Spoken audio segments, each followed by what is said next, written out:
नमस्कार, जय हिंद साथियों, स्वागत है आपका श्री सुंदरम एकेडमी के प्लेटफॉर्म पर। जैसा कि हम ये जानते हैं कि भाई फिजिक्स के इंटरव्यू चल रहे हैं और सीधा जुड़ते हैं अभ्यर्थी से। मैम बहुत बहुत स्वागत है आपका। Thank you. कैसा रहा अनुभव? अच्छा रहा। अच्छा, आपका नाम क्या है? पूजा अहिरवार। कहाँ से हैं मैम आप? सागर से। सागर से आए हुए हैं। सागर से इंदौर आप इंटरव्यू देने आए हैं, कैसा लगा इंटरव्यू देकर आपको? इंटरव्यू देकर बहुत अच्छा लगा और मैं आपको बताना चाहूँगी कि मैं पहले से साइंटिफिक ऑफिसर के पद पे पदस्थ हूँ और ये मेरा MPPSC का दूसरा इंटरव्यू था। क्या बात है मैम। तो साइंटिफिक ऑफिसर की पोस्ट पर आप हैं ऑलरेडी और फिर आप असिस्टेंट प्रोफेसर क्यों बनना चाहते हैं? सबसे पहला प्रश्न तो मेरा यही है और बोर्ड का भी पहला प्रश्न यही था। क्या बात कि है, आप क्यों साइंटिफिक ऑफिसर से स्विच करना चाहती हैं? जी। तो ऑब्वियस सी बात है, मेरा नेट JRF है और मेरा PhD ऑलमोस्ट होने वाला है, तो मैं टीचिंग, मेरा रुझान है टीचिंग की तरफ, इसलिए मैं टीचिंग को प्रेफर करना चाहती हूँ। अच्छा, आप टीचिंग प्रेफर करना चाहते हैं, बिल्कुल। तो फिर आगे यदि हम बढ़े प्रश्न का, तो किनका बोर्ड था? हम मेहरा सर का बोर्ड। मेहरा सर का बोर्ड था। और कितने एक्सपर्ट थे उसमें? 3 थे उसमें। 3 एक्सपर्ट थे और लगभग आज 2 बोर्ड बने हैं। 2 बोर्ड बने हैं आज, जिसमें 20 कैंडिडेट हैं अप्रॉक्स एक बोर्ड में। एक बोर्ड में 20 हाँ। कैंडिडेट हैं। तो मेरा B बोर्ड था जी। और उसमें मेहरा सर हेड थे और 2 सब्जेक्ट वाले थे। अच्छा, 2 सब्जेक्ट वाले थे। तो मेहरा सर ने और क्या क्या पूछा आपसे? मेहरा सर ने ये पूछा कि आपने कितने केसेस किए हैं वहाँ, हाँ। और क्या कर चुकी हैं आप ऑफिस कार्य में, आप क्या करती हैं, जी। और आपने इतना सब कुछ किया है तो फिर आप क्यों इतनी अच्छी MPPSC की जॉब में ही हैं, तो फिर क्यों स्विच करना है, ये भी उनका क्वेश्चन था। तो वही रिप्लाई दिया मैंने कि सर मुझे टीचिंग में इंटरेस्ट है, इसलिए मैं जाना चाहती हूँ। जी जी। फिर उसके बाद कहते हैं अच्छा हम कैसे पता करेंगे कि आपको टीचिंग में इंटरेस्ट है? हाँ। तो फिर उन्होंने बोर्ड टीचिंग कराई, जिसमें मैंने फोटो इलेक्ट्रिक इफेक्ट पढ़ाया था। तो वो तो ठीक, वहाँ तक ठीक था, मेरा फोटो इलेक्ट्रिक इफेक्ट पढ़ाया वो अच्छा था। इसके बाद फिर सब्जेक्ट काउंटर पार्ट आया। तो सब्जेक्ट में जो लेफ्ट साइड में बैठे थे उन्होंने थोड़ा सा एटॉमिक फिजिक्स से पूछा, जीमन इफेक्ट, कि आप जीमन इफेक्ट बताइए, किसमें इलेक्ट्रिक फील्ड ज़्यादा होती है, कितने टाइप्स के होते हैं और एनामोलस क्या होता है। फिर उन्होंने लेज़र का भी पूछा कि लेज़र क्या होती है, और आपने BSc में एक्सपेरिमेंट्स किए हैं तो बताइए कौन कौन से BSc में एक्सपेरिमेंट्स किए हैं।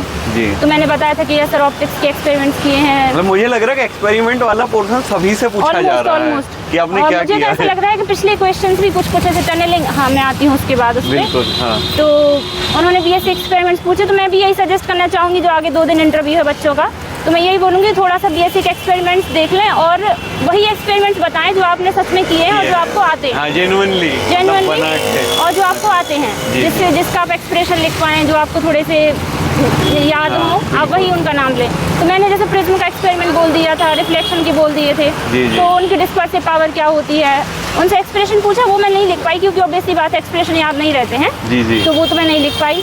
फिर इसके बाद स्विच हो गया सेकंड वाले की तरफ। तो सेकंड वालों ने पूछा कि अच्छा आपने 2017 में MSc किया, फिर उसके बाद आपने 19 में PhD ज्वाइन किया, क्यों ऐसा? तो फिर मैंने बताया सर मैं इंस्पायर फेलो थी, मैंने उस बीच में बहुत सारे काम किए और मैंने नेट क्वालिफाई किया, MP सेट किया और टीचिंग भी की है एक साल के अप्रॉक्स। फिर उसके बाद मैंने PhD ज्वाइन किया। जी जी। तो वो बोलते हैं कि अब 8 साल हो गए आपको PhD ज्वाइन किए 17 से अभी तक, तो आपने इतनी कम टीचिंग की है, 7-8 महीने की ही बस। तो मैंने कहा सर PhD ज्वाइन कर लिया, फिर उसके बाद मेरा शादी वाला सिस्टम चालू हो गया। तो कहते हैं फिर अभी आप जॉब पर भी हैं?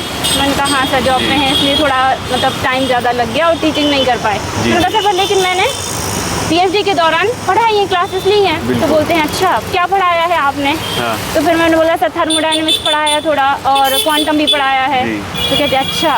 तो बोलते अच्छा बताइए कि किसी भी सिस्टम को, किसी भी बॉडी को हमें ठंडा करना तो क्या -1 डिग्री टेम्परेचर तक जा सकते हैं क्या?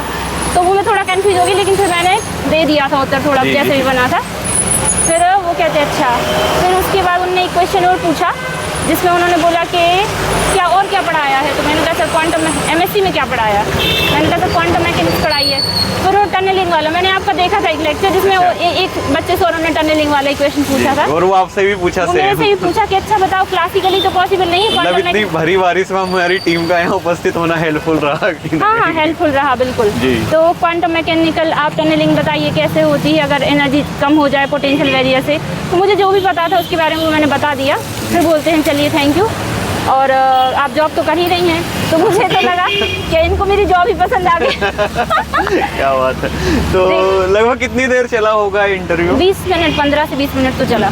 एक थोड़ा सा मैं सुझाव, क्योंकि अभी फिर से साइंटिफिक ऑफिसर के इंटरव्यू MPPSC में बिल्कुल, होने वाले हैं। आप तो फिर दूसरा वीडियो बनाइए। बिल्कुल दूसरा वीडियो बनाता हूँ कि कैसे साइंटिफिक ऑफिसर की लाइफ तय से लेके हर चीज़ होती है। बिल्कुल। और फिर और इंटरव्यू से संबंधित क्या सुझाव देना चाहते हैं आप अभ्यर्थी को? अभी कल परसों के लिए जी। तो कल परसों के लिए तो वही है कि आप बिल्कुल एकदम अटेंशन में रहें और घबराएं नहीं, थोड़ा कम मतलब टेम्परामेंट नॉर्मल रखें अपना। साथ ही जैसे अगर आपको बोर्ड टीचिंग में पहुंचा दिया जाता है तो आप सिमरिंग ना करें। हाँ। वैसे तो मुझे टीचिंग आती है लेकिन वो ऑटोमेटिक हो ही जाता है। हाँ, चाहे वो कितना भी इंटेलिजेंट बच्चा हो, थोड़ा टीचिंग में लिखते टाइम थोड़ा फोकस रखें कि आप सही शब्द लिख रहे हैं कि नहीं लिख रहे हैं। तो ये टीचिंग के लिए बोलना चाहूँगी और आप वही बोलें जो आपको पता है। बिल्कुल सही बस बात। ये इम्पोर्टेंट है।